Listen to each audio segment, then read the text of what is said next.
This year will mark the 5th year since the Nintendo Switch's release, so it's almost been half a decade since Nintendo's newest console was released, which is crazy to think about.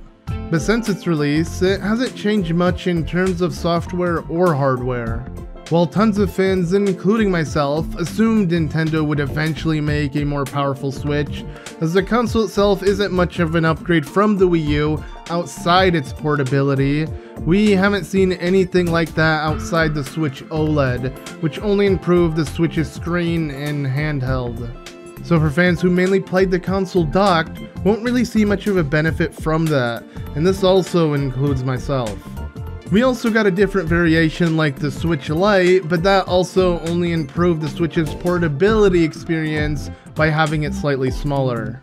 Personally, what I'd want, along with tons of fans I'm sure, is a more powerful Switch. Sadly, Nintendo has only seemed to focus on improving its portability, but I can't blame them as I'm sure that has been a huge selling point of the console. But as much as the Switch is a handheld console, it's also a home console as well, as it has replaced both the Nintendo Wii U and Nintendo 3DS in terms of both a home console and a handheld.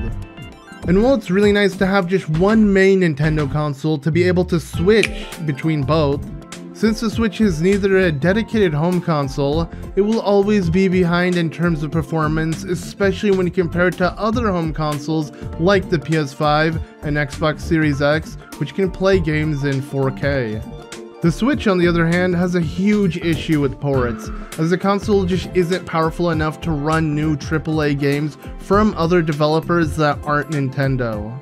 And even with Nintendo's first-party games for the console, it still has its issues.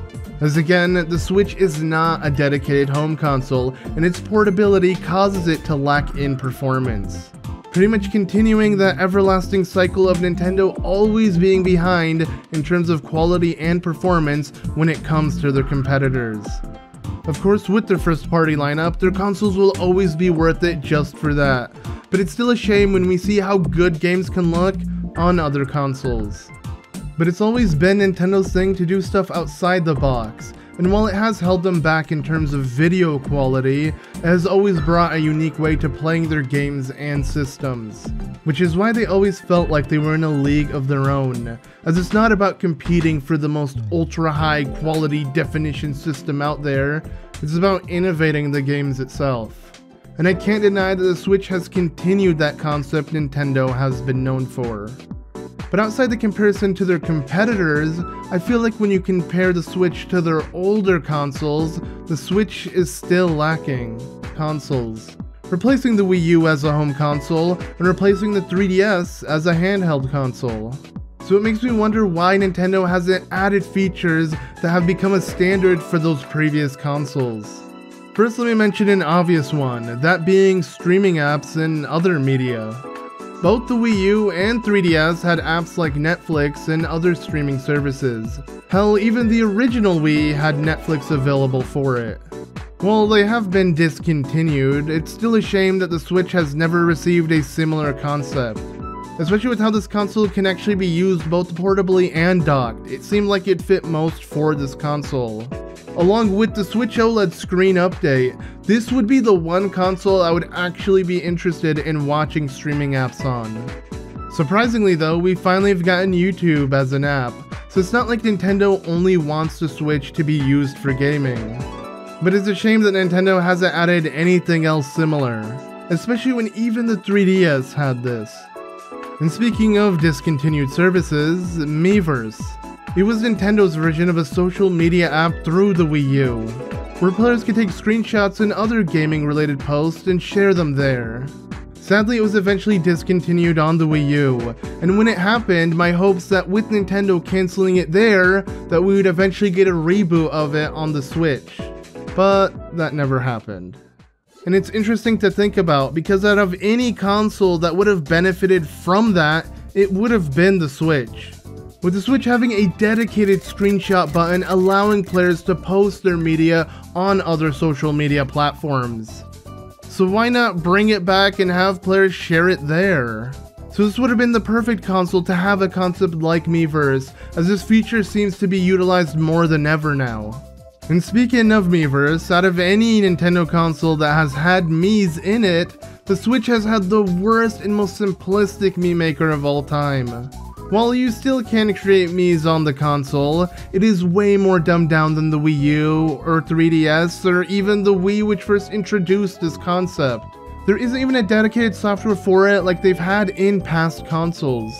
And especially when compared to the Wii U, with how the main menu showcased all your friends and many other players' Miis, the Switch just feels so lacking, and the only way you can see them is through your friends list.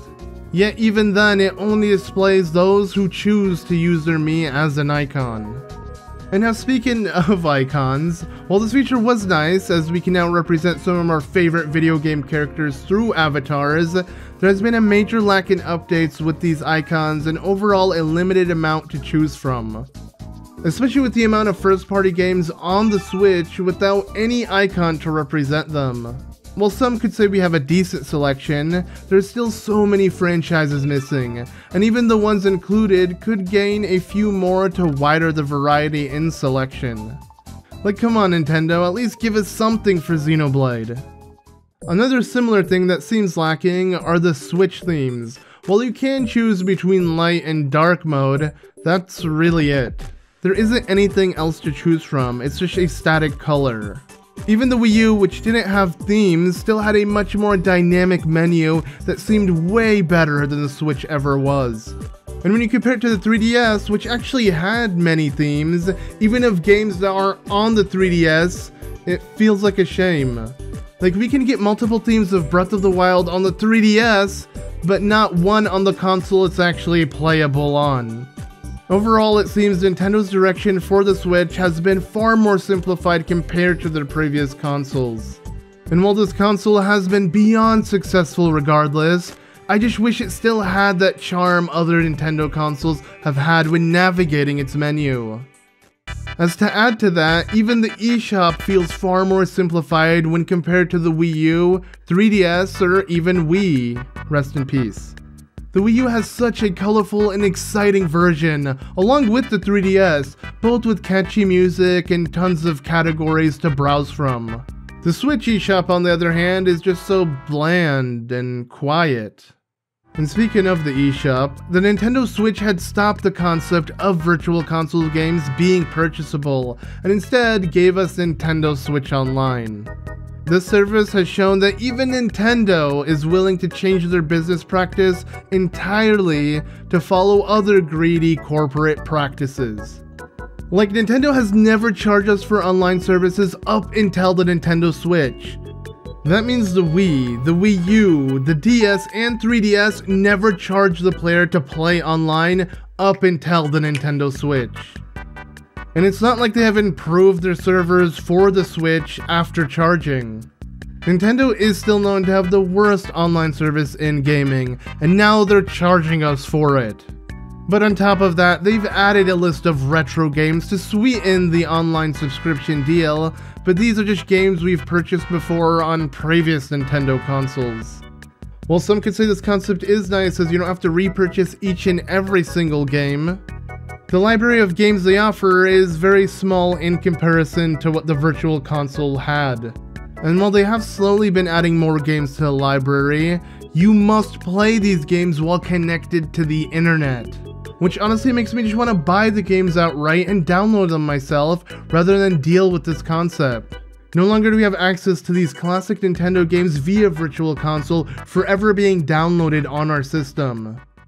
And if you just don't have an internet connection, you know, like most of the time if you're using the Switch the way it's intended to be, you know, portably, well, you can't play any of those Switch Online games at all. Now we have to pay a subscription to borrow these games from Nintendo while connected to the internet. So if you cancel your subscription, you'll lose those games. This just seems so backwards in comparison to how before they let people just buy the games and download it for themselves. It honestly makes me go back to the Wii U and still use it for its Virtual Console because of it. As with the Switch, I must be connected to the internet to play any of those games. And even the emulation for the Switch has been known to be worse than even the Wii U's emulation. So overall, you're not even getting the most authentic experience of some of these classic games. Regardless of all of this, the Switch is still successful, and it makes sense why. As no matter what, it's still a Nintendo console, and the games itself will always hold up. But I can't deny that there are a ton of things I don't like about it and wish Nintendo would change their direction on it. And it's weird because it's not like I'm asking them to follow anything new or outlandish. I'm just comparing to how they operated before and wish they would have stayed that way. Instead, they're going for a completely new direction, which sadly is for the worst. But again, as mentioned, it's Nintendo. So we'll probably never know why or what their reasons are, and we'll most likely continue to support them regardless. So yes, you could say I'm a part of the problem, but I bet a lot of people most likely are. As it has proven that companies can use nostalgia as a weapon to their consumers. And let's be honest here, it works.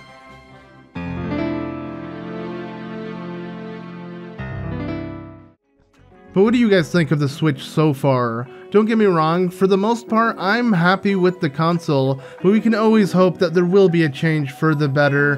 But please let me know your thoughts in the comments below, and don't forget to leave a like if you enjoyed, and subscribe for more videos like this. Anyways, thank you all so much for watching. I've been ZM, and I'll see you all in the next one.